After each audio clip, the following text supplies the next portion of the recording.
what is the real meaning of Dhyan and how can we go into it? Dhyan is the process of entering into oneself after getting rid of all thoughts, suspicion, illusions and passions, and by making the mind peaceful and thoughtless. When the outer feelings are subdued, a spiritual enlightenment of the soul takes place. When we move forward on this path, we reach a room filled with radiance. Moving further, we come across a still larger room, even more brightly illumined. On proceeding still further, we reach even larger source of celestial radiance. Thus, as we keep entering ourselves, we come across brighter and brighter sources of illuminations. And when we reach the final destination, the outer world ceases to exist for us. Then we become oblivious of even our own existence. This state is called Dhyan. There are 7 stages in a human being: Vaishari, Madhyama, Pashyanti, Atal, Pran, Nirbij and Manas. The state beyond these 7 is of Dhyan. The first stage is Vaishari, which means being in our physical bodies. Vaishari means that a person knows what he is doing, where he is going, whether he is a Hindu or a Muslim.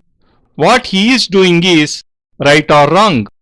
He also knows that there is something called Dhyan. This stage is not seen in animals. It is only present in humans. But there are quite a few people who do not even have this stage in their lives. There are men who do not know the difference between an animal and a human. They always live and act like animals. A person attains this stage when he thinks or believes that entering into his body, he can reach a state of pure joy.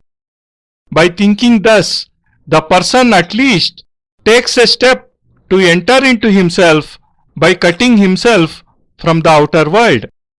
He feels that he has to attain the true joy present within by severing himself from the worldly comforts. The budding of the desire to reach this highest echelon of human life leads to this stage called Vaishari. It is a stage in which the person tries to free himself of this physical existence by entering into his soul. I had told you that radiations keep emanating from the human body. When the radiations from the body of some person come and fall on one's body, then one knows whether the person is feeling angry, jealous or friendly. All this can be known by the flow of radiations from one body to another. Even mental illness or disbalance can occur due to this flow of radiation. Suppose there is a young handsome man and a beautiful girl. The radiations from the youth's body get attracted towards the girl. There being an affinity between their radiations, the radiations from the girl's body too get attracted towards the man's body. Due to this exchange, a love develops between them. This leads to a feeling to meet each other again and again. When the exchanges become very strong, the love becomes capable of even breaking through the orthodox social norms in order to further intensify this bond. But these radiations pertain to only the outer body, to the outer material life. When a person removes himself from their influence, he starts to think of looking inside. Inside this body, there is a process. There are inner subtle radiations. When these subtle radiations are able to touch him, he realizes that There surely is something else in his subtle body through which he can attain true joy. In the material world, he tries everything. He builds a house, he gets a wife, then marries another woman. He divorces and marries still again, takes a mistress, amasses wealth, but he does not experience true joy. And when, even after doing so much, he does not attain true bliss in life, he starts to think that there must surely be something with the help of which he could realize the essence of life. These worldly comforts are momentary. They may be there today but may disappear tomorrow. There may be wealth today but may not be there tomorrow. One cannot buy peaceful sleep with one's wealth, neither can one buy contentment. Even a wife cannot be a source of true joy. In fact, one gains nothing by running after such mirages throughout one's life. That process through which joy can be attained is completely different, and the stage in which such a thought enters a person's mind and he becomes determined to obtain such joy is called Madhyama. The person may not know what true joy is like or how or where to obtain it, but nevertheless he develops a strong belief that there surely is something through which Anand or true joy can be attained. This is the Madhyama Avastha, the second stage. The third stage is the Pashyanti, which means to keep looking or seeing. But there is a difference, because in this stage one sees with a different vision, a different perspective. One's feelings, one's thoughts get changed.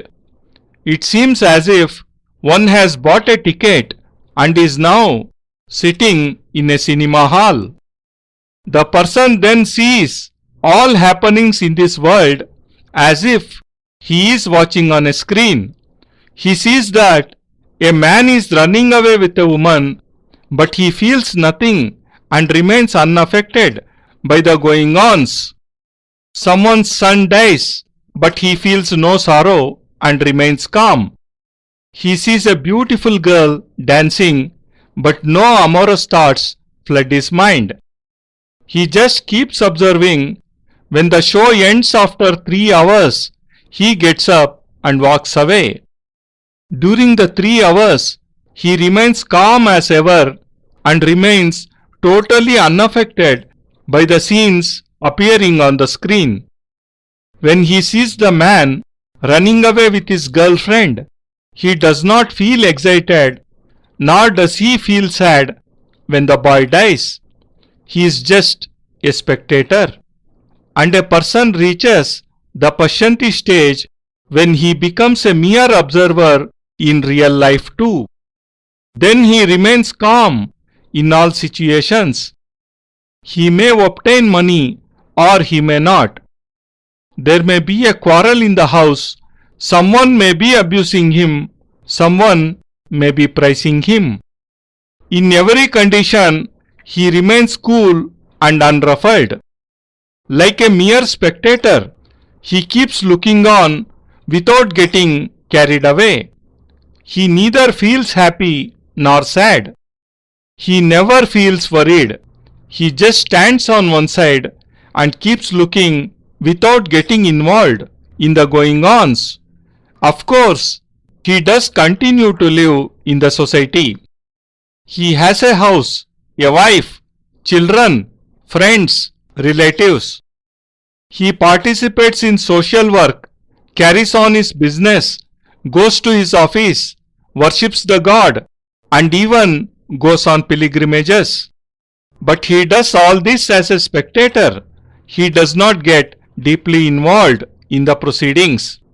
And this stage, such a perspective to life, is called the Madhyama Avastha.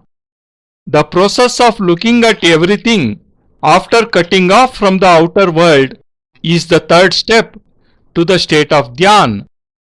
This is an important step because through it one gets rid of all passions, sorrows and afflictions.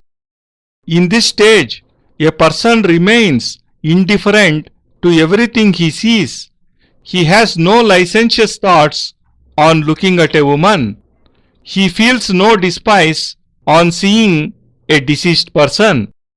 He does not cohabit in a fit of lust, but does so with an indifference.